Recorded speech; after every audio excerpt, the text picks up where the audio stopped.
Your lifestyle choices today decide whether you will develop high blood pressure 9 years from now. How amazing is that? And these are the results from the study that has just been published in the Journal of the American Heart Association by Timothy B. Planty and his team. And the title of the paper is Life Simple 7. These are simple 7 lifestyle habits that have the decisive power whether you will develop high blood pressure or not. The researchers analyzed the data from the REGARD study, which stands for Reasons for Geographic and Racial Disparities in Stroke Study. And they analyzed data from almost 3,000 adults aged 45 or older. And all of them had normal blood pressure at baseline. And the researchers were looking at their risk of developing high blood pressure over the course of 9 years when they were following the participants. And the researchers found out that 42% of participants developed high blood pressure during the 9 years, but there were large racial disparities. The numbers were lower for white participants. 37% white women and 42% white men developed high blood pressure, but the numbers were much higher for black participants. 52% black women and 50% black men developed high blood pressure during the follow-up. So what are the Life Simple 7? What are the magic habits that have the decisive power that drive our risk for high blood pressure? First, it's your body mass index. If you're lean, your risk of developing high blood pressure is much lower compared to a person who's overweight or obese. Second, it's your diet, consuming enough fruits and vegetables, legumes and grains, and limiting your consumption of animal products, meats and dairy is crucial. The third habit is not smoking.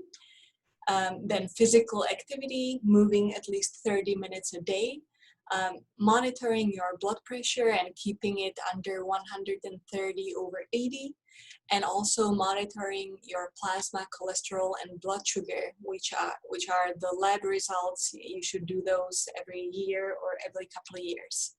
And now the researchers gave each participant a score based on these lifestyle habits. Each habit was scored between 0 and 2 points, and there's 7 habits. So 2 times 7 is 14. That's a maximum. The maximum score was 14 points. And if the participants were scoring between 10 and 14 points, their score was optimal. If they were between 5 and 9, the score was average, and between 0 and 4, it was inadequate. Now, let's look at the baseline lifestyle habits of this group. We can see that the colors are pretty different. These are the different 7 habits: BMI and physical activity and diet and so on. And for each habit, the researchers broke down the study population according to the race and gender. So black women are in the first column, then black men, then white women, and white men in the fourth one. And we can see that the color coding is pretty different. For smoking, most participants were not smoking, so they had an ideal score from the get-go, which is wonderful. Not so many were in the intermediate, and very few were in the poor adherence. So that's wonderful. We can see that blood pressure and blood glucose were a little bit worse off, and cholesterol even worse off. More people were in the intermediate adherence. But when we're transitioning to body weight and body weight management and physical activity, the green columns are really diminishing, and we get much more yellow and red. And the worst factor out of all is the diet by far. And there's almost no green, and the green is missing. Most people are in the red zone. So if there's one particular factor that could be improved the most in this study, it would be the diet.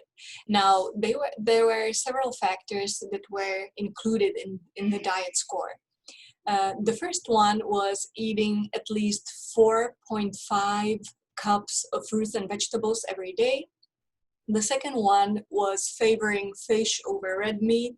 The third one was eating less than 1,500 milligrams of sodium per day. The fourth one, not eating too many sweets, less than 500 calories coming from sweets or sugar sweetened beverages. And the fifth one was eating at least 3 servings of whole grains every day. So these are just simple tools that can completely transform your diet. And more importantly, how much does each point translate into the reduction of your risk of high blood pressure? According to this study, every 1 point translates into a change of 6% risk.